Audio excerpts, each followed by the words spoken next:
الحمد لله نحمده ونستعينه ونستغفره ونعوذ بالله من شرور أنفسنا ومن سيئات أعمالنا من يهده الله فلا مضل له ومن يضلل فلا هادي له وأشهد أن لا إله إلا الله وحده لا شريك له وأشهد أن محمدا عبده ورسوله أرسله بالهدى ودين الحق ليظهره على الدين كله ولو كره المشركون اللهم صل على محمد وعلى آل محمد كما صليت على إبراهيم وعلى آل إبراهيم إنك حميد مجيد وبارك على محمد وعلى آل محمد كما باركت على إبراهيم وعلى آل إبراهيم إنك حميد مجيد أما بعد فإن خير الكلام كلام الله وخير الهدي هدي محمد صلى الله عليه وسلم وشر الأمور محدثاتها وكل محدثة بدعة وكل بدعة ضلالة أيها الإخوة والأخوات أوصيكم وإياي أولا بتقوى الله يا أيها الذين آمنوا اتقوا الله حق تقاته ولا تموتن إلا وأنتم مسلمون أعوذ بالله من الشيطان الرجيم وما كان لمؤمن ولا مؤمنة إذا قضى الله ورسوله أمرا أن يكون لهم الخيرة من أمرهم ومن يعص الله ورسوله فقد ضل ضلالا مبينا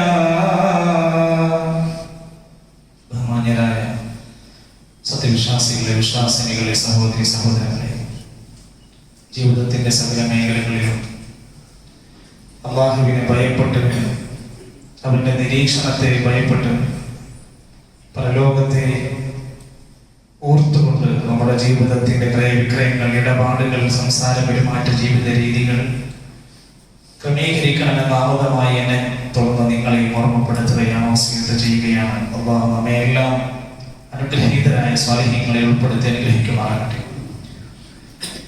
ഒരു മുസ്ലിമായ മനുഷ്യന്റെ കുടുംബ ജീവിതത്തിൽ വളരെ പ്രാധാന്യപൂർവ്വം അവൻ കാണേണ്ടുന്ന ഏതാനും വിഷയങ്ങളെ ചില ആഴ്ചകളിലായി നമ്മൾ പഠിച്ച് മനസ്സിലാക്കി വരികയായിരുന്നു. അൽഹംദുലില്ലാഹ് അവസാനത്തെ ഭാഗത്ത് നമ്മൾ മനസ്സിലാക്കിയത് ഒരു കുഞ്ഞ് ജനിച്ചു കഴിഞ്ഞാൽ അല്ലാഹു നമുക്ക് നൽകുന്ന സമ്മാനത്തെ വളരെ സന്തോഷത്തോടെ സ്വീകരിക്കാനാണ്.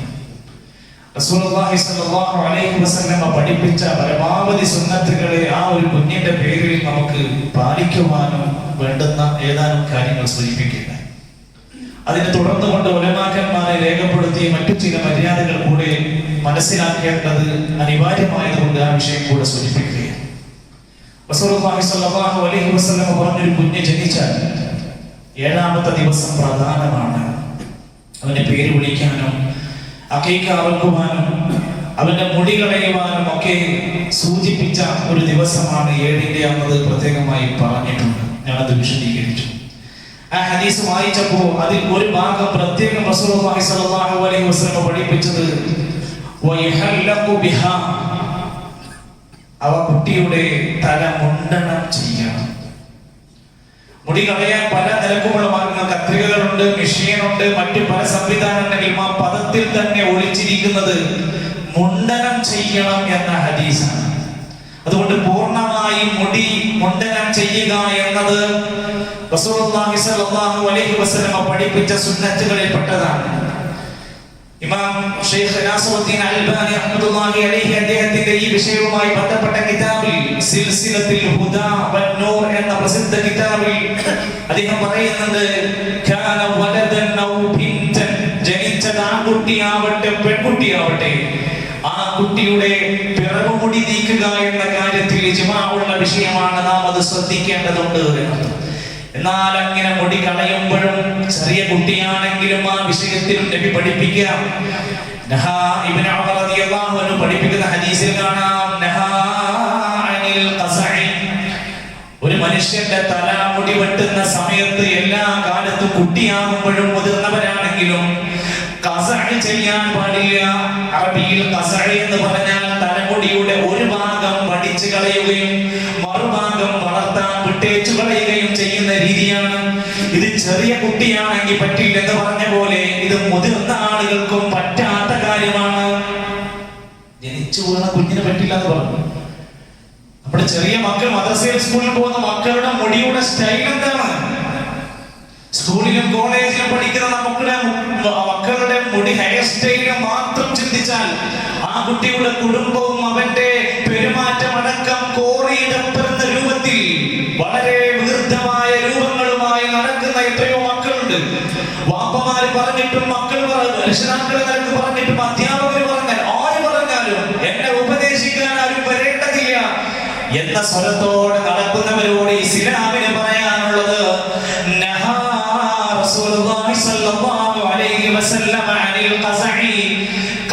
ചെയ്യുന്നത് നബി വിരോധിച്ചിട്ടുണ്ട്. ആരൊക്കെ അനുവദിച്ചു തന്നാലും നബി അതിനെ വിരോധിച്ചിട്ടുണ്ട് എന്ന് നബി സല്ലല്ലാഹു അലൈഹി വസല്ലം പഠിപ്പിച്ചു. ആ പ്രസവിച്ച കുഞ്ഞിന്റെ മുടിയങ്ങ് വടിച്ച് കൊണ്ടനം ചെയ്ത് കഴിഞ്ഞ അവസാനം അതൊരു കയ്യിലേക്കോ പേപ്പറിലേക്കോ എടുത്തിട്ട് അതൊന്ന് തൂക്കി നോക്കണം. വിൽക്കാനല്ല, മറിച്ച് ആ തൂക്കത്തിനനുസരിച്ചുകൊണ്ട് രക്ഷിതാവ് വെള്ളി ദാനം ചെയ്യാൻ ഒരു സുന്നത്ത് പഠിപ്പിച്ചിട്ടുണ്ട്. അതുകൊണ്ട് ഞാൻ കളയും. ആ മുടിയുടെ തൂക്കത്തിനനുസരിച്ചുകൊണ്ട് ദാനം ചെയ്യാൻ നബി സല്ലല്ലാഹു അലൈഹി വസല്ലം മാതൃക കാണിച്ചു തരികയാണ്. നബിയുടെ പേരക്കുട്ടിയായ അതാ ഹുസൈൻ റളിയല്ലാഹു അൻഹുവിന്റെ ചരിത്രം പഠിപ്പിക്കുന്നുണ്ട്. ഒരു ഷാത്തിനെ അന്ന് അറുത്തു കൊടുത്തു, ഒരാടിനെ അറുത്തു, അല്ലെങ്കിൽ രണ്ടാടുകളെ അറുത്തു കൊടുത്തു. അഖീഖ അറുത്തു കൊടുത്തിട്ട് കുട്ടിയുടെ രക്ഷിതാവായ ഉമ്മയോട് നബി സല്ലല്ലാഹു അലൈഹി വസല്ലം പറയാണ്, യാ ഫാത്തിമ ആ കുട്ടിയുടെ തലയൊന്ന് മൊണ്ടാൻ ചെയ്യണം, തലമുടി മൊട്ടയടിക്കണം. ആ കുട്ടിയുടെ മുടിയുടെ തൂക്കത്തിനനുസരിച്ച് കൊണ്ട് നീ വെള്ളി ദാനം ചെയ്യണം. ഒന്നുകിൽ വെള്ളി, അല്ലെങ്കിൽ വെള്ളിക്ക് സമാനമായ സംഖ്യ. കൂടുതലായി ശ്രേഷ്ഠമായി പറഞ്ഞിരിക്കുന്നത് വെള്ളി തന്നെ ദാനം ചെയ്യാൻ, സ്വർണം കൊടുക്കാൻ പറഞ്ഞിട്ടില്ല. അതേപോലെ തന്നെ തൂക്കി നോക്കാതെ ഏകദേശം കണക്ക് കൊടുക്കുന്നത് ശരിയല്ല. ആ നിലയ്ക്ക് ആ ഒരു സുന്നത്തിനെ നടപ്പിലാക്കാൻ നമ്മൾ കഴിയുന്നവരൊക്കെ ശ്രദ്ധിക്കാൻ പറഞ്ഞു. ജനിച്ച കുഞ്ഞുമായുള്ള ബന്ധപ്പെട്ട കാര്യത്തിൽ മറ്റൊരു പ്രത്യേകമായ കാര്യമാണ് ഖീതാൻ ചെയ്യുക, ചേലാകർമ്മം ചെയ്യുക. ചേലാകർമ്മം ചെയ്യുക എന്നത് ഇസ്ലാമിന്റെ ശുദ്ധ പ്രകൃതത്തിന്റെ മര്യാദകളിൽപ്പെട്ട 5 കാര്യങ്ങളിൽ ഒന്നാണല്ലോ ഖീതാൻ. ചേലാകർമ്മങ്ങൾ ചെയ്യാമെന്ന് നബി സല്ലല്ലാഹു അലൈഹി വസല്ലം കുട്ടികളുടെ വിഷയത്തിൽ പഠിപ്പിച്ചു. കുട്ടിയാകുമ്പോൾ അത് ചെയ്യണം. പ്രായപൂർത്തിയാകുന്നതിന്റെ മുമ്പാണ് ചെയ്യേണ്ടത്. അതിന് 7, 14 ദിവസം ഒന്നും പറഞ്ഞിട്ടില്ല. ചേലാകർമ്മം ചെയ്യാൻ പ്രത്യേക ദിവസം പറഞ്ഞിട്ടില്ല. പ്രായപൂർത്തിയാകുന്നതിന്റെ മുമ്പ് മുസ്ലിമീങ്ങൾ ഖീതാൻ ചെയ്യണം. എന്നാൽ ഒരാൾ മുസ്ലിം ആകുന്നത് 40-ാം വയസ്സിലാണോ, അയാൾ 40-ാം വയസ്സിൽ ചേലാകർമ്മം ചെയ്യണം. അപ്പൊ അവിടെ വയസ്സല്ല, മുസ്ലിമീങ്ങളുടെ ഒരു പ്രധാനപ്പെട്ട കാര്യമാണ്. ഇമാം നവവി റഹ്മത്തുള്ളാഹി അലൈഹി, എന്റെ വ്യക്തിപരമായ അഭിപ്രായങ്ങൾ പറയുന്നില്ല, ഇമാം നവവി റഹ്മത്തുള്ളാഹി അലൈഹി തന്റെ മജ്മൂ' എന്ന കിതാബിൽ പറയുകയാണ്, ചെറുപ്പത്തിൽ തന്നെ കുട്ടികളെ ഖീതാൻ ചെയ്യലാണ് അവർക്കും രക്ഷിതാക്കൾക്കും ഒക്കെ നല്ലതായിട്ടുള്ളത്. ഇനി ആ സമയങ്ങളിൽ എന്തെങ്കിലും രോഗമോ തടസ്സങ്ങളോ വന്നിട്ടുണ്ടെങ്കിൽ കുറച്ചൊക്കെ വലുതായാലും ചെയ്യാമെന്നാലും പ്രായപൂർത്തിയാകുന്നതിന് മുമ്പ് ചെയ്യാനാണ് കൂടുതൽ ഹദീസുകൾ വന്നിരിക്കുന്നത്. ഒരിക്കൽ നബി സല്ലല്ലാഹു അലൈഹി വസല്ലമയുടെ മുമ്പിലേക്ക് ഒരാൾ മുസ്ലിമായി കടന്നു വന്നു. അയാൾ ഇതുവരെ മുസ്ലിം അല്ലായിരുന്നു. മുസ്ലിമായി നബിയുടെ മുമ്പിലേക്ക് വരിക. നബി തങ്ങൾ പറഞ്ഞു, അൽഖീ അൻക ശഅറ അൽഖീ അൻക ശഅറൽ കുഫ്രി. സഹോദരാ, നീ ആ കുഫറിന്റേതായ മുടി ഒന്ന് നീക്കം ചെയ്യുക. കാഫിരീങ്ങളുടേതായ വേഷത്തിൽ ഉണ്ടായിരുന്ന ചില മുടിയിരുന്നു. നീ നിന്റെ ആ കുഫറിന്റെ മുടി ഒന്ന് നീക്കം ചെയ്യുക. വഖ്തത്തിൻ, നീ പോയി ചേലാകർമ്മം ചെയ്യുക. അവിടെ കുട്ടി പെൺകുട്ടിയാണോ എന്നല്ല നോക്കിയത്. മുതിർന്ന ഒരാളാണെങ്കിലും ഇസ്ലാമിലേക്ക് വന്നപ്പോ ഖിതാന ചെയ്യാൻ പഠിപ്പിക്കുകയാണ്. ഇതൊക്കെ നബി സല്ലല്ലാഹു അലൈഹി വസല്ലം എത്ര വിശദീകരിച്ച് നമ്മളെ പഠിപ്പിക്കുന്നത്, ആശയക്കുഴപ്പങ്ങളില്ല. ഇത് സ്വീകരിക്കുന്ന വ്യക്തികൾ ഇന്ന് ലോകം മുഴുവൻ, സയൻസ് മുഴുവൻ പറയുന്നു ഖിതാൻ ചേലാകർമ്മം വളരെ നല്ല കാര്യമാണ്. ഒരുപാട് രോഗങ്ങൾക്ക് വരെ തടയിടാൻ പറ്റുന്ന നല്ല ഒരു സുരക്ഷാ മാനദണ്ഡമാണ് ഖിതാൻ ചെയ്യൽ, ചേലാകർമ്മം ചെയ്യൽ. അല്ലാഹുവിന്റെ ദീൻ എത്ര സുന്ദരമാണെന്ന് നോക്കൂ. അതുപോലെ തന്നെ ഒരു കുട്ടി മുലയൂട്ടിക്കൊണ്ടിരിക്കുന്ന, പാല് കുടിച്ചുകൊണ്ടിരിക്കുന്ന ഒരു കുട്ടിയാണെങ്കിൽ ആ കുട്ടിയാവട്ടെ പെൺകുട്ടിയാവട്ടെ അവർക്ക് മൂത്രമൊഴിക്കുമല്ലോ. സ്വാഭാവികമായി നമ്മുടെ ശരീരത്തിലോ വസ്ത്രത്തിലോ ആ കുട്ടികളുടെ മൂത്രമായാൽ നമ്മൾ എന്ത് ചെയ്യണം? കാഷ്ടാണെങ്കിൽ തർക്കമൊന്നുമില്ല, അത് ആണാണെങ്കിലും പെണ്ണാണെങ്കിലും കഴുകിക്കളയണം. എന്നാൽ നബി തങ്ങളുടെ ഹദീസിൽ പഠിപ്പിക്കുകയാണ്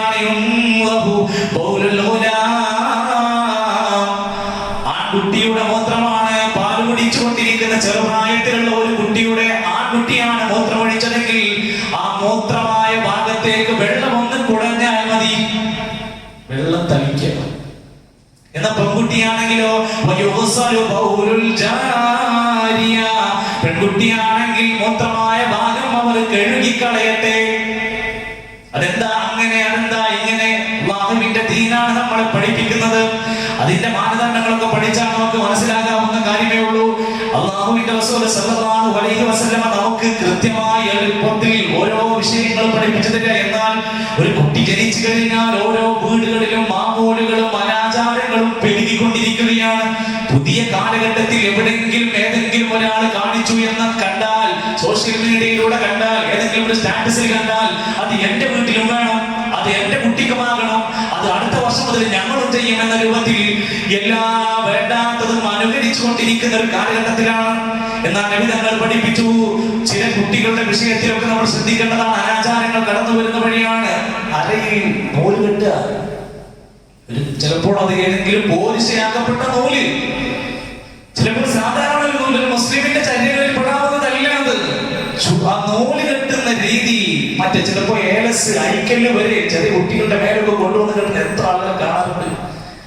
അത് പാടില്ലെന്ന് പഠിപ്പിച്ചു. എന്നാൽ വേണമെങ്കിൽ അങ്ങനെ ഒരു കെട്ട്, അരയിൽ ഒരു കെട്ട് ആവശ്യമാണെങ്കിൽ അവർക്ക് വെള്ളി ഉപയോഗിക്കാം, ചരടല്ല ഉപയോഗിക്കേണ്ടത്. അതേപോലെ തന്നെ ചില ഉമ്മമാര് പ്രസവം കഴിഞ്ഞാല് എത്രയായാലും 40 ആയാലും കുളിച്ച് നിസ്കരിക്കുന്നില്ല, 90 ആയാലും കാത്തിരിക്കും. ഓരോരുത്തർ ദിവസം കാത്തിരിക്കുക. 40ന്റെ അന്നൊരു പ്രത്യേക കുടിയില്ല, 90ന്റെ അന്നൊരു പ്രത്യേക കുടിയില്ല. മറിച്ച് ഉലമാക്കന്മാര് പറഞ്ഞത്, എന്നാണോ അവൾ പ്രസവ രക്തം നിന്ന് ശുദ്ധിയാകുന്നതെങ്കിൽ അത് 30-നാണോ 35-നാണോ ഏത് ദിവസമാണെങ്കിൽ അന്ന് മുതൽ അവൾ നിസ്കാരം ആരംഭിക്കണം, അന്ന് ആരംഭിക്കണം. ഭാര്യമാരോട് ഇതൊക്കെ ബോധ്യപ്പെടുത്തി കൊടുക്കണം. നമ്മുടെ നാട്ടിലെ ഏതോ കാരണവർ ഏതെങ്കിലും വയസ്സായ സ്ത്രീകളോട് തീരുമാനിക്കുകയാണ്. എന്നിട്ട് മാത്രമല്ല, ആ 40 ആളെ വിളിച്ചു കൂട്ടി ചടങ്ങുണ്ടാക്കുന്ന പരിപാടികൾ നമ്മുടെ നാട്ടിലുണ്ട്. എന്താണ് അവിടെ? അവിടുന്ന് 40-ആണ്. എന്താണ് അവിടെ ജനത്തിരക്ക്? അവിടുന്ന് 90-ആണ്. ഇസ്ലാം അത് പഠിപ്പിച്ചിട്ടില്ല. അതത്ര ആഘോഷിക്കേണ്ട ഒരു മാമൂലല്ല എന്നുള്ളത് കൃത്യമായി നമുക്ക് ഉലമാക്കന്മാർ വേർതിരിച്ച് മനസ്സിലാക്കി തരുന്നു.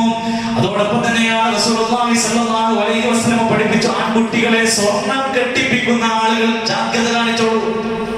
ആറ്റുനോറ്റുണ്ടായ കുഞ്ഞാണ്, നമുക്ക് സന്തോഷമുള്ള കാര്യമാണ്. പക്ഷേ സ്വർണം ധരിപ്പിച്ച് സന്തോഷിപ്പിക്കാൻ ഇസ്ലാം അനുവദിച്ചിട്ടില്ല. എന്തുകൊണ്ടാണ്?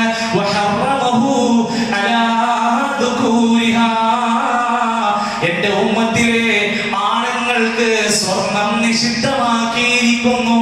ആൺവർഗം എന്ന് പറഞ്ഞു, മുതിർന്ന ആണിനെ നല്ല ആണാണോ അവർക്ക് സ്വർണം നിഷിദ്ധമാക്കിയിരിക്കുന്നു. അതുകൊണ്ട് ആൺകുട്ടികളെ സ്വർണം ധരിപ്പിക്കുന്നത് രക്ഷിതാക്കളാണ്. ആൺകുട്ടികൾക്ക് മദ്യം ആരാണോ അല്ലെങ്കിൽ ചെറിയ കുട്ടികൾക്ക് ആരാണോ മദ്യം കൊടുക്കുന്നത് അവരാണ് കുറ്റക്കാരൻ. അതേപോലെ ആരാണോ കുട്ടികൾക്ക് സ്വർണം ധരിപ്പിക്കുന്നത് അവരാണ് അതിന്റെ ഉത്തരവാദി എന്ന് ഇമാം കസാനി റഹ്മത്തുള്ളാഹി അലൈഹി പറയുന്നുണ്ട്. മദ്യം പോലെ അതാരാണോ അവരെ കുടിപ്പിക്കുന്നത് അവരാണ് ഉത്തരവാദി, അവരാണ് അതിന്റെ പാപഭാരം ഏറ്റെടുക്കേണ്ടി വരിക. സ്വർണത്തിന്റെ വിഷയത്തിലും അതാണ്. എന്നാൽ ആൺകുട്ടികൾക്ക് വെള്ളി ആഭരണങ്ങൾ ധരിപ്പിച്ചു കൊടുക്കൽ അനുവദിക്കപ്പെട്ട കാര്യമാണ്. സ്വർണം ധരിപ്പിക്കാൻ അനുവദിച്ചില്ല. ചില ആൾക്കാർ ചോദിക്കും, അതിന്റെ യുക്തി എന്താണ്? എന്താണ് പെൺകുട്ടികൾക്ക് പറ്റും, ആൺകുട്ടികൾക്ക് എന്താ പറ്റാത്തത്? എന്താ ധരിച്ചാൽ കുഴപ്പം? സുഹൃത്തുക്കൾ, ഒന്നുമില്ല. അള്ളാഹുവിന്റെ ദീനാണ് പഠിപ്പിച്ചത്. എന്താണ് യുക്തി? എന്തുകൊണ്ട് ആൺകുട്ടികൾക്ക് സ്വർണം പറ്റൂല എന്ന് ചോദിച്ചാൽ അള്ളാഹുവിന്റെ ദീനാണ് യുക്തി. ഇനി വേറെ തെളിവുകൊണ്ട് തന്നെ ഒരു ആണിനും ഒരു പെണ്ണിനും ഒരു മുഅ്മിനിനും മുഅ്മിനത്തിനും പറ്റില്ല. ഇദാ ഖലല്ലാഹു വറസൂലുഹു അംറ, അല്ലാഹുവും റസൂലും ഒരു തീരുമാനം നിശ്ചയിച്ചു കഴിഞ്ഞാൽ അയ്യകൂന ലഹുൽ ഖൈറതു മിൻ അംരിഹിം, അവർക്കൊരു തീരുമാനം എടുക്കാനുള്ള അവകാശം അതിലില്ല. അള്ളയും റസൂലും ഒരു തീരുമാനം ഇങ്ങോട്ട് പറഞ്ഞാൽ പിന്നെ അതിനെ അങ്ങോട്ട് ചോദ്യം ചെയ്ത് ഞാൻ ഇങ്ങനെ ചെയ്യും അതിനെന്താ കുഴപ്പം, ഞാൻ അങ്ങനെ ചെയ്യും അതിനെന്താ കുഴപ്പം, ചോദ്യം ശരിയല്ല. അങ്ങനെ ഒരാൾ ചെയ്യുന്നുവെങ്കിൽ അള്ളാഹുവിനെയും റസൂലിനെയും ധിക്കരിച്ചാൽ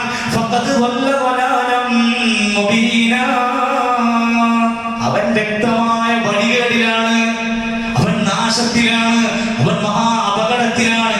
ദീനൊരു കാര്യം പറയുന്നു, അവൻ അതിനെതിരെ പ്രവർത്തിക്കുന്നു, അത് മഹാ അപരാധമാണ്, മഹാ അപകടമാണ്. എന്തുകൊണ്ട് ആൺകുട്ടികളെ പെൺകുട്ടികളെ പോലെയുള്ള വസ്ത്രം ധരിപ്പിക്കണം? എന്തിന് പെൺകുട്ടികളെ ആൺകുട്ടികളുടെ വസ്ത്രം ധരിപ്പിക്കണം? ആരാണ് ഇത്? മതത്തിന്റെ പ്രശ്നമാണ് ഇത്, മതത്തിന് ആൾക്കാരുണ്ടാക്കിയ പ്രശ്നമാണ്. എന്താ അങ്ങനെ ധരിച്ചാൽ, എന്താ ഇങ്ങനെ ധരിച്ചാൽ എന്നൊക്കെ ചോദിക്കുന്നവരോടൊക്കെ നമ്മൾ ഒരിക്കലും പൂവൻകോഴിനെ പിടിച്ചിട്ട് മുട്ടയിടാൻ വേണ്ടി കൂട്ടുകയറ്റാറില്ല. പൂവൻകോഴി വേറെ, പടക്കോഴി വേറെ, അത് രണ്ടുമാണ് സുഹൃത്തുക്കളെ. ഈ നിലക്ക് മനുഷ്യരെ ആകെ കൂടെ നാശത്തിന്റെ വക്കിലേക്ക് തള്ളി നീക്കുകയും എന്നിട്ട് മുസ്ലിമീങ്ങൾ പോലും ന്യായീകരിക്കുന്നു. എന്താ കുഴപ്പം?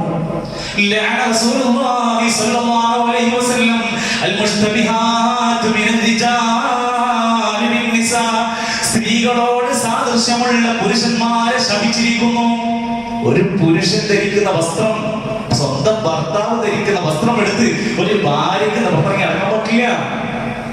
അത് പെണ്ണ് പെണ്ണാണ്, ആണ് ആണാണ്, തിരിച്ചും രണ്ടു കൂട്ടരും അങ്ങോട്ടും ഇങ്ങോട്ടും വസ്ത്രങ്ങൾ ആണ് പെണ്ണിന്റെ, പെണ്ണ് ആണിന്റെ വസ്ത്രം ധരിച്ച് ശപിച്ചിരിക്കുന്നു.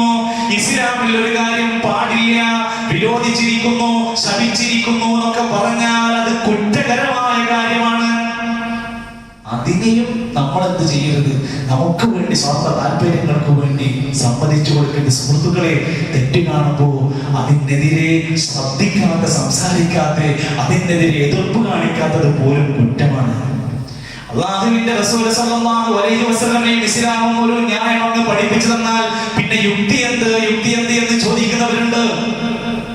അതാണ് ഈ വിഷയത്തിൽ പറഞ്ഞത്. എന്നാൽ ഉലമാക്കന്മാര് ഈ വിഷയം പറഞ്ഞപ്പോ സൂചിപ്പിക്കുന്നുണ്ട്, സ്വർണം ഒരു കുട്ടിക്ക് ധരിപ്പിക്കരുത് എന്ന്, ആ കുട്ടിക്ക് ധരിപ്പിക്കരുത് എന്ന് പറയാനുള്ളതിന്റെ യുക്തി ഇനി വേണമെങ്കിൽ ഒന്ന് വിശദീകരിക്കാം. അതിൽ ഒന്നാമത്തെ കാരണം വിശുദ്ധ ഖുർആനും തിരുസുന്നത്തുമാണ്. ഇനി അല്ലാതെ അതിന്റെ ഹിക്മത്ത് മനസ്സിലായേ പറ്റുമെങ്കിൽ ഒരു കാര്യം നീ അറിഞ്ഞോ, ഒരു പെണ്ണ് അവൾക്ക് സൗന്ദര്യം വർദ്ധിക്കാനും ഭംഗി വർദ്ധിക്കാനും വേണ്ടിയാണ് സ്വർണം ധരിപ്പിക്കാൻ പറഞ്ഞത്. പുരുഷനെ സംബന്ധിച്ചിടത്തോളം അവന്റെ പൗരുഷമാണ് അവന്റെ സൗന്ദര്യം. അവൻക്കിനി വേറൊരു സാധനം തേച്ചു വെക്കേണ്ട ആവശ്യമില്ല. ആ പൗരുഷ്യം അവന്റെ സൗന്ദര്യത്തിൽ ഉള്ളത് കൊണ്ട് ഇനി അവന്റെ സ്വർണം ഇത്ര വിലപിടിപ്പുള്ളത് അവന് വേണ്ടെന്ന് പറഞ്ഞതായി ഉലമാക്കന്മാർ രേഖപ്പെടുത്തുന്നുണ്ട്. അതുകൊണ്ട് അതിന് എന്ത് കാരണമാകട്ടെ അവിടേക്ക് നമ്മൾ പ്രവേശിക്കേണ്ടതില്ല. ദീനിന്റെ വിഷയത്തിൽ എന്താ ഉള്ളത് സമ്മതിച്ചിട്ടുണ്ടോ ഇല്ലേ അത് നോക്കുക. അതേപോലെ തന്നെയാ നമ്മുടെ നാട്ടിൽ ഒരു കുഞ്ഞ് ജനിച്ചതിന്റെ സന്തോഷങ്ങൾ ഓരോരുത്തരും കാണിക്കാൻ വർഷം തികയുമ്പോ ബർത്ത്ഡേ ആഘോഷിച്ചില്ലെങ്കിൽ ഞാൻ എന്തോ മോശക്കാരനാണെന്ന് സ്വയം തോന്നാം. എന്തൊക്കെയാണ് നടന്നുകൊണ്ടിരിക്കുന്നത്? ഏറ്റവും ഒടുവിൽ അവസാനത്തിൽ ഒരു ബർത്ത്ഡേയുടെ പേര് പറഞ്ഞ ഒരു സഹോദരന്റെ മുഖത്തും മൂക്കിലുമൊക്കെ കേക്കടിച്ച് കയറ്റി മരിച്ചു വീണ വാർത്ത വരെ നമ്മൾ എപ്പോഴും കേൾക്കാണ്. ഇതിനൊക്കെ ശാപഭാരങ്ങൾ ആരാണ് സുഹൃത്തുക്കളെ? ഇതിപ്പോ തുടങ്ങി വെച്ചത് ആരാണ്? ആരാണ് ഇതിന്റെ പിന്നിൽ? ആലോചിക്കുക. ഇസ്ലാമിന്റെ ഏതെങ്കിലും ഒരു ഫത്വയുണ്ടോ? ഉലമാക്കന്മാർ എത്ര കൃത്യമായി പറഞ്ഞു, ഇത് ഇസ്ലാമിലെ സ്വഹാബത്തിന്റെ നബിതങ്ങളുടെ ഉലമാക്കന്മാരുടെ ആരുടെയും സമ്മതമില്ലാത്ത ക്രൈസ്തവരുടെ, യഹൂദികളുടെ, നസാറാക്കളുടെ ചര്യയാണ്. മക്കളോട് സ്നേഹമുള്ളവർ, ഇസ്ലാമിനെ പാലിക്കുന്നവർ ദയവ് ചെയ്ത് ഇത്തരം കാര്യങ്ങളിൽ പങ്കെടുക്കരുത് എന്നൊരു ഹദീസ് പറയുന്നുണ്ട്. അബ്ദുല്ലാഹി ഇബ്നു ഉമർ റളിയല്ലാഹു അൻഹു പറയാ, മൻ തശബ്ബഹ ബിഖൗമിൻ, ആരെങ്കിലും ഒരു ഖൗമിന്റെ ആശയത്തോട് സാദൃശ്യപ്പെട്ടാൽ ഫഹുവ മിൻഹും, അവൻ അവരിൽപ്പെട്ടവനാണ് കേട്ടോ. അബൂ ദാവൂദ് ഉദ്ധരിച്ച ഹദീസ് ഏതൊരു ആദർശത്തിന്റെ ഏതൊരു മതത്തിന്റെ ആശയങ്ങളോട് അതുപോലെ സാദൃശ്യപ്പെടുന്നുണ്ടോ അവൻ അവരുടെ കൂട്ടത്തിൽപ്പെട്ട ആളാണ്. അതുകൊണ്ട് മുസ്ലിമിന്റെ ജീവിതത്തിലേക്ക് കടന്നു വരാതിരിക്കാൻ രക്ഷിതാക്കൾ ശ്രദ്ധിക്കാം. അതുകൊണ്ടൊക്കെ ആകാശം ഇടിഞ്ഞു വീഴോ, എന്താ ഇവിടെ എന്തെങ്കിലും സംഭവിക്കുമോ എന്നൊക്കെ ചോദിക്കുന്നവരോട് ദീനിനെ കൈപിടിഞ്ഞു കഴിഞ്ഞാൽ നേരത്തെ പറഞ്ഞില്ലേ, ആള് വ്യക്തമായ വഴികളിലാണ്. മക്കളുണ്ടാവാത്തവരാണ് സ്വഹാബത്തൊക്കെ. പ്രവാചകന്മാർക്ക് സന്താനങ്ങൾ ഉണ്ടായിട്ടില്ലേ? എത്ര സംഭവങ്ങൾ നമ്മൾ വായിച്ചു. എന്നാൽ അവർക്ക് ചരിത്രത്തിൽ എവിടെയെങ്കിലും ഉണ്ടോ അങ്ങനെ ഒരു ചരിത്രം? ഇല്ല.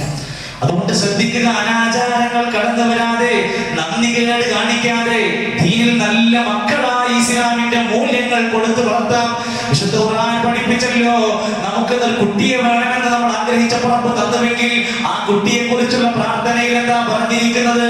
മിൻ അസ്വാജിനാ വസുരിയാതിനാ എന്ന് പറഞ്ഞിട്ട് ഖുർറത അയ്യുൻ, അല്ലാഹുവേ കൺകുളിർമ നൽകണേ, മക്കളിലൂടെ കൺകുളിർമ ഉണ്ടാകണേ എന്ന് ആഗ്രഹിക്കുന്നവർ ദീനിനെ നന്നായി മുറുകെ പിടിച്ച് കുടുംബത്തിന് പരിചരണത്തിൽ, സന്താന പരിപാലനത്തിൽ അതിനു വേണ്ട പണിയാണ് ചെയ്യുന്നത്. ഞങ്ങൾ പറഞ്ഞു, മരിച്ചാലും നമുക്ക് ഉപകരിക്കുന്ന 3 കാര്യങ്ങളിൽ വലതും അവന് വേണ്ടി പ്രാർത്ഥിക്കുന്ന സന്താനമുണ്ടോ? സ്വാലിഹായ ഒരു സന്താനം ജീവിതത്തിൽ നമ്മൾ മരിച്ചാലും നമ്മുടെ ഖബറിലേക്ക്, ബർസഖിലേക്ക് പ്രകാശം നിറച്ചു തരാൻ, നന്മ നിറച്ചു തരാൻ, തുലാസിൽ കനം കൂട്ടാൻ ശക്തമത്തായ ഒരു കാര്യമാണ് നല്ല ഒരു മകനെ, മകളെ വളർത്തിയെടുക്കാൻ സാധിക്കുക എന്നത്. നബിമാരൊക്കെ പ്രാർത്ഥിച്ചത് കുട്ടിയെ തരണേ എന്നല്ല, വിശിഷ്ട ഗുണങ്ങൾ ചേർന്ന കുട്ടിയെ തരണേ. ആ രൂപത്തിലേക്ക് അവരെ മാറ്റാൻ വേണ്ടിയാണ് നമ്മൾ ശ്രദ്ധിക്കേണ്ടത്. നാട്ടിലെ മാമൂലികളും അനാചാരങ്ങളിലും ചെന്ന് വീണ് നമ്മളും നാട്ടിൽ ഒരാളായി ചപ്പുചണ്ടികൾക്കിടയിൽ തങ്ങി നീങ്ങിക്കൊണ്ടിരിക്കുന്ന ഒരാളായി മാറാതിരിക്കാൻ ശ്രദ്ധിക്കാം. ഇത്രത്തോളം എന്ന് വെച്ചാൽ അവര് നന്നാവാൻ നല്ല തർബിയത്ത്, നല്ല പരിചരണം കൊടുക്കാൻ പറഞ്ഞു. മക്കളുടെ വിഷയത്തിൽ ഒരിക്കൽ പറഞ്ഞത്, വിശ്വാസികളെ, നിങ്ങൾക്കെതിരായിട്ട് പ്രാർത്ഥിക്കരുത്. ഞാൻ നശിക്കണേ, ഞാൻ തകരണേ, ഞാനാകെ പ്രശ്നത്തിലാകണേ, പ്രാർത്ഥിക്കരുത്. നിങ്ങൾക്കെതിരായി പ്രാർത്ഥിക്കരുത്. നിങ്ങളുടെ മക്കൾക്കെതിരായി നിങ്ങൾ പ്രാർത്ഥിക്കരുത്.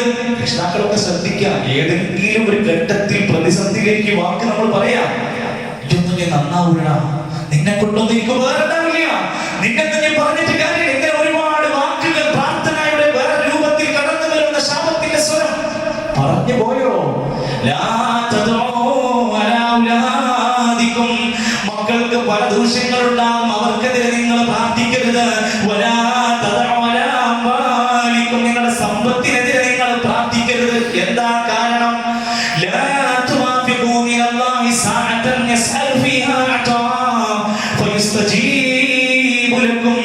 ഈ പറഞ്ഞ വിഷയത്തിലൊക്കെ നിങ്ങൾ അല്ലാഹുവിനോട് പ്രാർത്ഥിക്കുമ്പോൾ ഉത്തരം ലഭിക്കുന്ന ഒരു പ്രാർത്ഥനയാണ്. നിങ്ങളത് പ്രാർത്ഥിച്ചോ, മക്കൾക്കെതിരായോ അനുകൂലമായോ പ്രാർത്ഥിക്കോ, ഉത്തരം കിട്ടാൻ സാധ്യതയുള്ള ഘട്ടമാണ്. നിങ്ങളതുകൊണ്ട് മക്കൾക്കെതിരെ ഒരിക്കലും പ്രാർത്ഥിക്കരുത്. സ്നേഹത്തോടെ, വളരെ നല്ല പരിചരണത്തോടെ, ഈമാനികമായ നല്ല കാര്യങ്ങൾ ഉൾക്കൊണ്ടുകൊണ്ടാണ് നമ്മൾ ജീവിക്കേണ്ടത്.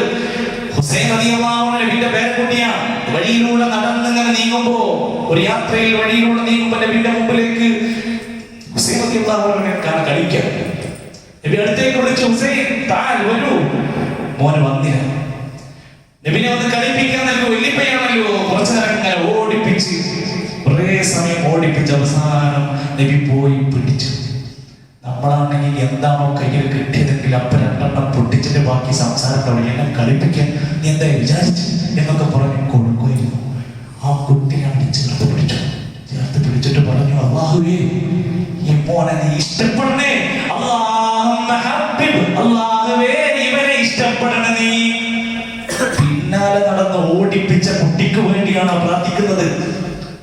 നമസ്കരിച്ചുകൊണ്ടിരിക്കുന്ന റസൂലുള്ളാഹി സ്വല്ലല്ലാഹു അലൈഹി വസല്ലം സ്ത്രീകളുടെ ഭാഗത്തു നിന്ന് കുട്ടികളുടെ കരച്ചിൽ കേൾക്കുന്നു. സ്ത്രീകളുണ്ട്, കുട്ടികൾ വെള്ളിയിലുണ്ട്. ആ സമയത്ത് നബി ദീർഘമായി നിസ്കരിക്കണമെന്ന് വിചാരിച്ചിരുന്നുവെങ്കിലും ആ കരച്ചിൽ കേൾക്കുമ്പോൾ നബി നിസ്കാരത്തിന്റെ ആയത്തുകളുടെ എണ്ണം കുറക്കുന്നു. കുട്ടികളുടെ വേദന പോലും നിസ്കാരം ചുരുക്കും. നിസ്കാരത്തെ പ്രാധാന്യമുണ്ട്, അതുപോലും ചുരുക്കുന്നു. കുട്ടികളുടെ കരച്ചിൽ നമസ്കരിച്ചതിന്റെ ഗൗരവം ഉൾക്കൊണ്ടുകൊണ്ട് ഒരിക്കൽ നമസ്കരിക്കാം. പേരക്കുട്ടി മുതുകിൽ അങ്ങ് കയറിയിരുന്നു. നബി ഇമാമാണ്, നിസ്കരിക്കുമ്പോ സുജൂദിന്റെ രംഗത്ത് തൂണിൽ കയറിയിരുന്നു. കുറെ സമയം കഴിഞ്ഞിട്ടും സുജൂദ് തെളിയിട്ടില്ല. സ്വഹാബത്താകെ ഭയപ്പെട്ടു പോയി. നമസ്കാരം കഴിഞ്ഞ് ചോദിച്ചു, നബി എന്തേ ഇന്ന് സുജൂദ് ഒരുപാട് സമയം എടുത്തല്ലോ? അത് മുതുകത്ത് കുട്ടിയായിരുന്നു. അവനന്നിട്ട് ഇറങ്ങട്ടെ എന്ന് വിചാരിച്ച് ഞാൻ കുറച്ച് സമയം കൂടി ഇവിടെ ഇരുന്നതാണ്. സ്വന്തം നമസ്കാരത്തിൽ പോലും തന്റെ കുട്ടിയൊന്നും പിടിച്ചിടാൻ നബിക്ക് തോന്നിയില്ലെങ്കിൽ നമ്മളൊക്കെ നമ്മുടെ മക്കളോടുള്ള പെരുമാറ്റം എവിടെയാണ്? നമ്മൾ എത്രമാത്രം അവരെ ചേർത്ത് പിടിച്ചിട്ടുണ്ട്? ആത്മാർത്ഥമായിട്ട് ചോദിക്കേണ്ട സുഹൃത്തുക്കളെ, നമ്മൾ എത്ര ദിവസമായി നമ്മുടെ കുട്ടിയെ ചുംബിച്ചിട്ട്, നമ്മൾ എത്ര ദിവസമായി നമ്മുടെ കുട്ടിയെ കൈകളിൽ തലോടിയിട്ട്, നമ്മൾ എത്ര ദിവസമായി മോനെ എന്നൊന്ന് നമ്മുടെ കുട്ടിയെ വിളിച്ച് സ്വയവും ഭരിക്കലും ചീത്ത വിളിക്കലും ശകാരം കൊണ്ട് മാത്രം തന്റെ മക്കളെ നേരാക്കാമെന്ന് ആരെങ്കിലും ധരിക്കുന്നുണ്ടെങ്കിൽ ഇസ്ലാമിന്റെ തർബിയത്ത് അതിന് മാതൃകയില്ല, നന്നാക്കാൻ കഴിയില്ല. ചാട്ടവാറുകൾ കൊണ്ടും അടികൊണ്ടും മുളകുപൊടി കൊണ്ടും നേരാക്കാൻ പറ്റുമെന്ന് ആരും വിചാരിക്കേണ്ട. സ്നേഹം മാത്രമാണ്, സാന്ത്വനിപ്പിക്കലാണ്, ആശ്വാസമേഖലാണ്, തവക്കുലോടുകൂടെ മക്കളെ പരിചരിക്കലാണ്. അള്ളാഹുവിന്റെ മാർഗത്തിൽ നമ്മൾ ആ വിഷയങ്ങൾ സൗരവത്തിൽ കാണുക. ഇസ്ലാമികമായ ഒരുപാട് ഗ്രന്ഥങ്ങൾ തർബിയത്തുൽ ഔലാദ് എന്ന വിഷയത്തിൽ വായിക്കാൻ കഴിയും. അതൊക്കെ നമ്മളൊന്ന് ഉൾക്കൊള്ളുക.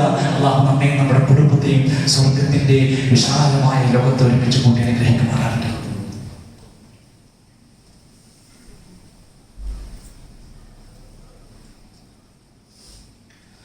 الحمدلله رب العالمين والعاقبة للمتقين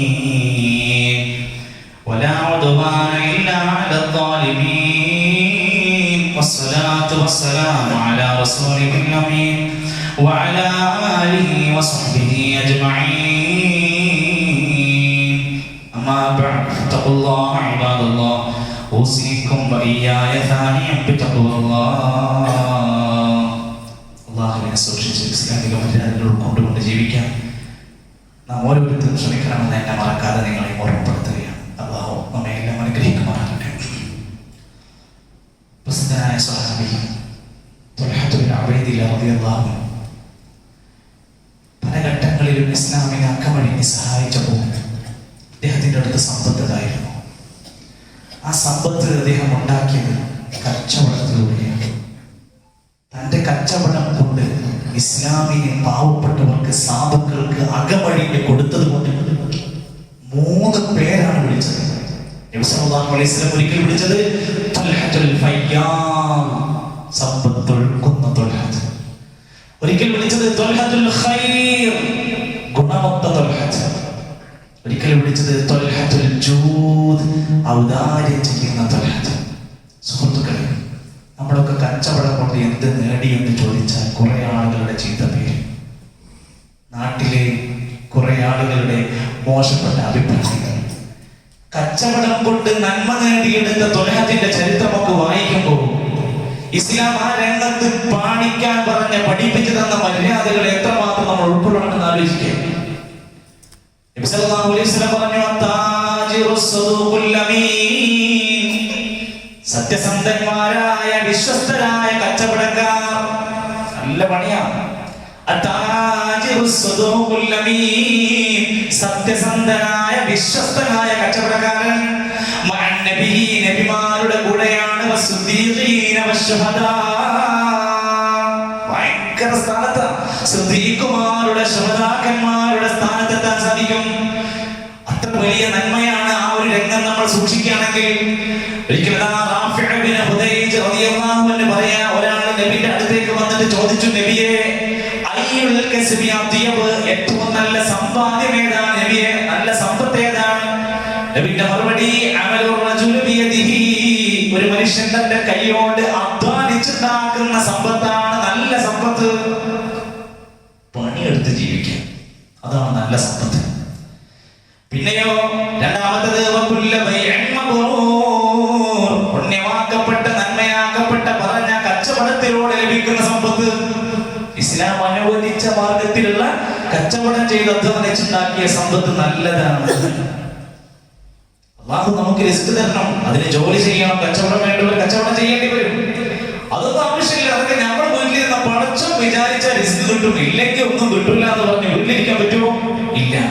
ഇമാം അഹ്മദ് ബിൻ ഹംബൽ റഹ്മത്തുള്ളാഹി അലൈഹിന്റെ അടുത്ത് ഒരാൾ വന്ന് ചോദിക്കുകയാണ്, ഞാൻ ജോലിക്കൊന്നും പോകില്ല, ഞാൻ പള്ളിയിലോ വീട്ടിലൊക്കെ അടങ്ങിയിരിക്കാം, അത് അള്ളാഹ് വിചാരിച്ചാൽ റിസ്ക് കിട്ടും എന്ന് പറഞ്ഞ് അധ്വാനിക്കാതെ പോകുന്ന ആളെ പറ്റി നിങ്ങളുടെ അഭിപ്രായം എന്താ? ഓനൊരു വിവരമില്ലാത്ത വിവേകമില്ലാത്ത മനുഷ്യനാണ്, വിഡ്ഢിയാണ്. എന്നിട്ട് അദ്ദേഹം പറഞ്ഞു കൊടുത്തു, നബി തങ്ങൾ പറഞ്ഞൊരു വാക്ക് നിങ്ങൾക്കറിയില്ലേ? എന്റെ കുന്തത്തിന്റെ താഴെയാണ് എന്റെ റിസ്ക് കിടക്കുന്നത് എന്ന് പറഞ്ഞാൽ അത് വെച്ച് ഉപയോഗപ്പെടുത്തിയാലാണ് റിസ്ക് ലഭിക്കുക, അതൊക്കെ നിങ്ങൾ കിട്ടും എന്ന് പറഞ്ഞ് കാത്തിരിക്കരുത്. അങ്ങാടിയിലൂടെ, മദീനയുടെ അങ്ങാടിയിലൂടെ രണ്ട് വശങ്ങളിലും കച്ചവടക്കാർ നിറഞ്ഞു നിൽക്കുന്ന സ്ഥലമാണ്. ഇന്ന് പോയാലും നമുക്കത് കാണാൻ പറ്റും. ആ കച്ചവടക്കാരുടെ ഇടയിലൂടെ ഇങ്ങനെ നീങ്ങുമ്പോ നബി അവരൊക്കെ ഇങ്ങനെ നോക്കി, എന്നിട്ട് വിളി വിളിച്ചു, യാ മഅ്ശറ തുജാർ, കച്ചവടക്കാരെ. ഒരു വിളി, കച്ചവടക്കാരെ എന്നാണ് വിളിച്ചപ്പോൾ കച്ചവടത്തിന്റെ തിരക്കിലുണ്ടായിരുന്നവർക്ക് അവരുടെ കഴുത്തുകൾ പൊന്തിച്ചു. അവരെല്ലാവരും ഇങ്ങനെ ശ്രദ്ധിച്ചു. അപ്പൊ നബി കൊടുത്ത ഉപദേശമാണ്, ഇന്ന തുജാർ യുബഅസൂന യൗമൽ ഖിയാമത്തി ഫുജാറാ. ഒരുപാട് കച്ചവടക്കാർ പരലോകത്ത് ധിക്കാരികളായി, താന്തോന്നികളായി പരലോകത്ത് ഉയർത്തപ്പെടും. പരലോകത്ത് കുറെ കച്ചവടക്കാർ വരും, വളരെ മോശപ്പെട്ട കാര്യമാണ്. രക്ഷപ്പെടുന്നത് ആരാണ്? ഇല്ല കച്ചവടത്തിൽ തഖ്വ പാലിച്ചവർ, നല്ല പുണ്യം ചെയ്തവർ, നല്ല ദാനം ചെയ്തവരാണെങ്കിൽ മാത്രം അങ്ങനത്തെ ആൾക്കാർ രക്ഷപ്പെടും. അല്ലാത്ത മോശപ്പെട്ടവരായിക്കൊണ്ട് വരുന്ന അവസ്ഥയുണ്ടാകുന്ന ആളുകളുമുണ്ട്. മറ്റൊരു ഹദീസിൽ നബി പറഞ്ഞു, 5 ആളുകൾ അവർ നരകത്തിലാണ്. 5 വിഭാഗം ആളുകൾ, 5 വിഭാഗം ആളുകൾ നരകത്തിലാണ്. നമ്മുടെ വിഷയവുമായി ബന്ധപ്പെട്ട വായിക്കാം. ഒരാൾ അയാൾ നേരം വെളുക്കുന്നില്ല, വൈകുന്നേരമാകുന്നില്ല, ഇല്ല നിന്നെ വഞ്ചിക്കുന്നവനാണ്. നിന്റെ കുടുംബത്തെ, നിന്റെ സമ്പത്തിനെ വഞ്ചിക്കുന്നവനാണോ അവൻ നരകത്തിന്റെ അവകാശം. മറ്റുള്ളവരിലേക്ക് അപഹരിച്ചെടുക്കുന്ന, വഞ്ചിച്ചെടുക്കുന്നത് ശീലമുണ്ടോ? നീ നരകത്തിന്റെ അവകാശിയാണ്. സഹോദരങ്ങളെ, നല്ല ഒരു കച്ചവടക്കാരനാകണമെങ്കിൽ, നല്ല ഒരു കച്ചവടത്തിന്റെ ലാഭവും ഹലാലും ബറക്കത്തും ഒരാൾക്ക് ലഭിക്കണമെങ്കിൽ ഉലമാക്കന്മാർ ചുരുങ്ങിയത് പറഞ്ഞത് 5 കാര്യങ്ങൾ ശ്രദ്ധിച്ചോളൂ. ഒന്ന്, നിയ്യത്ത്. എന്താ നിയ്യത്ത്? രാവിലെ പോയിട്ട് ആളുകളെ പരമാവധി പറ്റിക്കണം, പരമാവധി വിലക്കുന്ന ആൾക്കാരെ ചൂഷണം ചെയ്യണം. അല്ല, എന്റെ കച്ചവടം കൊണ്ട് എനിക്കും എന്റെ മറ്റുള്ള ആളുകൾക്കും ഉപകരിക്കണം, ആളുകൾ ആരെയും പ്രയാസപ്പെടുത്തും നിലപാടിന്റെ അടുത്ത് ഉണ്ടാവുന്ന നിയ്യത്ത്. ആരെങ്കിലും അല്ലാഹുവിനോട് പരിശുദ്ധി ചോദിക്കുകയാണെങ്കിൽ അല്ലാഹു അവന് പരിശുദ്ധി കൊടുക്കും. തന്റെ സമ്പത്തിലും ജീവിതത്തിലും പടച്ചോനെ തെറ്റായ രൂപത്തിലുള്ള പൈസ ഉണ്ടാവരുതേ എന്ന് ആഗ്രഹിച്ചാൽ അല്ലാഹു അവൻക്കത് കൊടുക്കുമെന്ന നല്ലൊരു നിയ്യത്തം കാണുക. രണ്ടാമത്തേത് വേണ്ടത്, കച്ചവടത്തിൽ നശിക്കോ, ലാഭമുണ്ടാകൂലേ, നഷ്ടപ്പെടോ, പറ്റില്ല, ധൈര്യം വേണം, ശുജാഅത്ത്. മൂന്നാമത്തേത് അല്ലാഹുവിൽ നല്ല തവക്കുലായിട്ട് കച്ചവടം ചെയ്യണം. പടച്ചോനിൽ നല്ല പ്രതീക്ഷയും വേണം. കച്ചവടം ആരംഭിക്കുന്നതിന് മുമ്പ്, കടയിടുന്നതിന് മുമ്പ് ഇസ്തിഖാറ, റബ്ബേ ഇത് നല്ലതാണെങ്കിൽ എന്നെ അടുപ്പിക്കണം, തെറ്റാണ്, ശരിയല്ല, മോശമാണെങ്കിൽ ഇത് തന്നെ മാറ്റണമെന്ന് 2 റക്അത്ത് നമസ്കരിച്ചിട്ട് പ്രാർത്ഥിച്ചിട്ട് വേണം ഒരു കച്ചവടം തുടങ്ങി തീരുമാനത്തിൽ പോകും. നമ്മളെല്ലാം കഴിഞ്ഞിട്ടാണ് ആളുകൾ തിരുന്ന അഭിപ്രായം ചോദിക്കുക. 4ാമത് ഉലമാക്കന്മാര് പറഞ്ഞത്, അല്ലാഹുവിനെ ഭയപ്പെട്ടുകൊണ്ട് കച്ചവടത്തിൽ ശ്രദ്ധിച്ചോ, എങ്കിൽ അല്ലാഹു പോംവഴി ഉണ്ടാക്കി തരും. 4ാമത്തെ കാര്യം പറഞ്ഞത്. 5ാമത്തെ കാര്യം ശ്രദ്ധിക്കുക, ഇസ്ലാം എന്തെങ്കിലും ഒരു കാര്യം പാടില്ല, അരുതെന്ന് പറഞ്ഞ സാധനങ്ങളുണ്ടോ അത് നമ്മുടെ കടയിൽ ഉണ്ടാകാൻ പാടില്ല. സിഗരറ്റ് ഉണ്ടോ, പോർത്തികളുണ്ടോ, അതിന് വേണ്ടത് മനസ്സിനുള്ളിൽ ഇസ്ലാമിന്റെ ഈമാനിന്റെ ഒരു കണിക. അതിന്റെ പേരിൽ തനിക്ക് തന്റെ കച്ചവടത്തിലോ തന്റെ ജീവിതത്തിലോ കുറവ് വരുമെന്ന് ഭയപ്പെടുന്നുവെങ്കിൽ പടച്ചോനെ വിശ്വാസത്തിലായിട്ട് അല്ലാഹുവല്ലാത്ത ആരാധ്യ വസ്തുക്കന്മാരെ സ്വീകരിക്കുന്ന വസ്തുക്കൾ എന്തെങ്കിലും ഉണ്ടോ മാറ്റിവെക്കണം.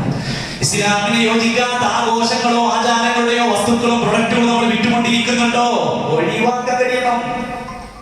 അല്ലാഹുവിന് സന്താനമുണ്ടെന്ന് വാദിക്കുന്ന യഹൂദികളുടെ നസാറാക്കളുടെ വാദം അതിനെ സമ്മാനിക്കുന്ന കാണിക്കുന്ന, അതിനെ പ്രോത്സാഹിപ്പിക്കുന്ന എന്തെങ്കിലും പ്രൊഡക്റ്റുകളും അത്തരത്തിലുള്ള കാര്യങ്ങളും നമ്മുടെ ഷോപ്പിലുണ്ടോ? ഒഴിവാക്കണം. അല്ലെങ്കിൽ ആ കച്ചവടത്തിൽ എന്താ, ഞാൻ എന്റെ വാക്കല്ല, എന്നോട് ദേഷ്യപ്പെട്ടിട്ട് കാര്യമില്ല. അല്ലാഹുവിന്റെ ദീനിൽ അബൂ സഈദ് അൽ ഖുദരി റളിയല്ലാഹു അൻഹു പറയുകയാണ്, ഒരാള് മറ്റൊരാളുടെ സമ്പത്ത് ന്യായമായിട്ടാണ് എടുക്കുന്നതെങ്കിൽ അല്ലാഹു അതിൽ ബർക്കത്ത് കൊടുക്കും, നല്ല അനുവദിക്കപ്പെട്ട മാർഗത്തിലൂടെ. ഹക്കല്ലാത്ത മാർഗത്തിലാണ് ഒരാൾ പണമുണ്ടാക്കുന്നതെങ്കിൽ എത്ര കഴിച്ചിട്ടും വിശപ്പ് മാറാത്തവനെ പോലെയാണ് അവന്റെ ജീവിതത്തിൽ ഒരു ബർക്കത്ത് ഉണ്ടാവില്ല. ഈ ഹദീസ് എല്ലാം വിശദീകരിച്ചപ്പോ ഇബ്നു ഹജർ അൽ അസ്ഖലാനി റഹ്മത്തുള്ളാഹി അലൈഹി ഫത്ഹുൽ ബാരിയിൽ കൊടുത്ത വാക്ക് ചേർത്ത് വെച്ച പ്രിയപ്പെട്ടവരെ, വഫീഹി അന്നൽ മുക്തസിബു ലിൽ മാൽ മിൻ ഗൈരി ഹല്ലിഹി ലാ യുബാരികു ലഹു ഫീഹി. ഒരു മുസ്ലിമിനെ അനുവദിക്കപ്പെടാത്ത മാർഗത്തിലൂടെ അയാൾ കച്ചവടത്തിൽ വല്ലതും വിറ്റ് ചെലവാക്കുന്നുണ്ടെങ്കിൽ വലാ യുബാരികു ഫീഹി, അവനതിന് ബർക്കത്ത് കിട്ടൂല എന്നാണ് ഈ ഹദീസ്. കുറേ ചെലവാക്കും, നല്ല പൈസ ഉണ്ടാവും, നിനക്കതിലൊരു ബർക്കത്ത് അനുഭവിക്കാൻ കഴിയില്ലെന്ന് ഉലമാക്കന്മാരെ കൃത്യമായി പഠിപ്പിക്കുന്നത്. അതുകൊണ്ട് ഹറാമായ വസ്തുക്കൾ ഉണ്ടാവരുത്, ഇസ്ലാമിക വിരുദ്ധമായ വസ്തുക്കൾ ഉണ്ടാവരുത്. റബ്ബിനോട് ആത്മാർത്ഥമായിട്ട് നല്ല പ്രാർത്ഥനയോടുകൂടെ നമ്മൾ ആ രംഗത്തേക്കൊക്കെ കച്ചവട രംഗത്ത് ഉണ്ടാവുക, ഇബാദത്തുകളിൽ നിന്ന് പിന്നോട്ട് പോവാതിരിക്കുക, ദുആകൾ ഉണ്ടാവുക. അതോടൊപ്പം തന്നെ നമ്മൾ മനസ്സിലാക്കുക, നമ്മൾ അല്ലാഹുവിന്റെ മാർഗത്തിൽ ഈ സമ്പാദ്യങ്ങളെല്ലാം ഉപയോഗപ്പെടുത്തുമ്പോൾ അതിൽ ഹറാമായ മാർഗത്തിലൂടെ കടന്നു വന്നാൽ എന്ത് സംഭവിക്കുന്നു? ആ മനുഷ്യന്റെ പ്രാർത്ഥന ആകാശലോകത്തേക്ക് ഉയരില്ല, ആ മനുഷ്യന്റെ ഇബാദത്തുകൾ അല്ലാഹു കബൂലാക്കില്ല, ആ മനുഷ്യന്റെ ജീവിതത്തിന്റെ മൂല്യങ്ങൾ നോക്കൂ നിങ്ങൾ. ഹലാലല്ലാതെ പോയി കഴിഞ്ഞാൽ നരകത്തിലേക്കുള്ള വിറകാണെന്ന തിരിച്ചറിവുണ്ടാവുക. അല്ലാഹു നമ്മുടെ ജീവിതത്തിലും കച്ചവടത്തിലൊക്കെ മറക്കുന്നുണ്ടാകട്ടെ. കച്ചവടക്കാരെന്ന നിലയ്ക്ക് നമ്മൾ അറിയേണ്ടുന്ന ഇസ്ലാമിക മര്യാദകളെ അടുത്തൊരാഴ്ചയിൽ കാര്യമായി വിശദീകരിക്കുന്നുണ്ട്. എല്ലാവരും കൃത്യമായി പങ്കെടുക്കാൻ വേണ്ടി ശ്രദ്ധിക്കുക. സഹോദരന്മാർ, പല ആളുകളും 1 മണിക്കും 1:15നും 1:30ക്കും വന്നുകൊണ്ടിരിക്കുന്ന ഹുതുബയിലേക്ക്. സഹോദരങ്ങളെ, ആകെ ആഴ്ചയിലെ ഒരു ദിവസം മാത്രമാണ് ഒരു ജുമാ നടക്കുന്നത്. അന്ന് തന്റെ ജുമാക്ക് വേണ്ടി ഒരു 10 മിനിറ്റ് നേരത്തെ എത്താൻ നമുക്ക് കഴിയാതെ പോകുന്നുണ്ടെങ്കിൽ നമ്മളൊന്ന് ആത്മാർത്ഥമായ റബ്ബിനോട് തൗബ ചെയ്ത് ചിന്തിക്കണം, എനിക്ക് എന്ത് തടസ്സമാണ്? കച്ചവടം ചെയ്യാൻ പറ്റൂല, ജോലി ചെയ്യാൻ പറ്റൂല, അതൊന്നും പറ്റാതിരിക്കുന്ന ഒരു ദിവസത്തിൽ ആ ഒരു സമയം നിങ്ങൾ ഒഴിവാക്കണമെന്ന് പറഞ്ഞിട്ട് നമുക്ക് എന്ത് തടസ്സമാണുള്ളത്? 10 മിനിറ്റ് ശത്രു താത്തിയിട്ട് ജമാഅത്ത് നമസ്കരിക്കാൻ കടയിൽ നിന്ന് വരാൻ ഒരുപാട് അവസരം ഉണ്ടായിട്ട് എത്ര കച്ചവടക്കാരത് ശ്രദ്ധിക്കാറുണ്ട്? ആത്മാർത്ഥമായി ചിന്തിക്കുക. ഇസ്ലാമിന് ഒരുപാട് വെല്ലുവിളികളുണ്ട്, ഇസ്ലാമിന് ഭീഷണികളുണ്ട്. ഇസ്ലാമിനെ ഇന്ന് കഴുകന്മാർ നോക്കി റാഞ്ചിയെടുക്കാൻ ശ്രമിച്ചുകൊണ്ടിരിക്കുന്നുണ്ട്. നമ്മളാണ് തിരുത്തേണ്ടത്. നമ്മുടെ ജീവിതം കൊണ്ട് അല്ലാഹു എല്ലാവിധ ഫിത്നകളിൽ നിന്നും ഷർറിൽ നമ്മെ കാത്തിരക്ഷിക്കുമാറാകട്ടെ. നമ്മുടെ ഈ നാട്ടിലെ QHS ഖുർആൻ പഠനത്തിന്റെ അവസരങ്ങളിൽ ഇനിയും എത്തിപ്പെടാത്തവർ ഓർമ്മിക്കുക. എല്ലാ ശനിയാഴ്ചകളിലും രാവിലെ പുരുഷന്മാർക്കും 11 മണിക്ക് സ്ത്രീകൾക്കും ക്ലാസ് നടന്നുകൊണ്ടിരിക്കുക. ഒരു ജീവിതത്തിന്റെ ദിശ നിർണ്ണയിക്കുന്ന, നമ്മുടെ ജീവിതത്തെ നന്നാക്കിയെടുക്കാൻ പറ്റാവുന്ന ഏറ്റവും വലിയ ഗ്രന്ഥം പരിശുദ്ധ ഖുർആൻ പഠിക്കാൻ നമ്മൾ ഓരോരുത്തരും മുന്നോട്ട് വരിക. നമ്മുടെ ഈ ഒരു പള്ളി നിലനിന്ന് പോകാൻ, ഇതിന്റെ സംരംഭങ്ങൾ കൃത്യമായി നടന്നു പോകാൻ, ഇവിടുത്തെ ഓരോ കാര്യങ്ങളിലും നമ്മുടെ പങ്കാളിത്തം ഉണ്ടാവുക, നല്ല സ്വതക്ക ചെയ്ത് സംരംഭത്തെ സഹായിക്കുക. അല്ലാഹു നമ്മുടെ എല്ലാ ജീവിത മേഖലകളിലും ബർക്കത്ത് നൽകുമാറാകട്ടെ. അല്ലാഹു നമ്മുടെ പാപങ്ങൾ പുറത്ത് മാപ്പ് നൽകുമാറാകട്ടെ. അല്ലാഹു ഞങ്ങൾ മരണപ്പെട്ടു പോയവർക്ക് നീ മഗ്ഫിറത്തും റഹ്മത്തും നൽകണമേ. അല്ലാഹു ഞങ്ങളുടെ മക്കളിലൂടെ ഇണകളിലൂടെ കൺകുളിർമയും സമാധാനവും നൽകണമേ. اللهم اغفر للمؤمنين والمؤمنات والمسلمين والمسلمات الأحياء منهم والأموات. اللهم أجرنا من النار، اللهم أجرنا من النار، اللهم أجرنا من النار. ربنا تقبل منا إنك أنت السميع العليم وتب علينا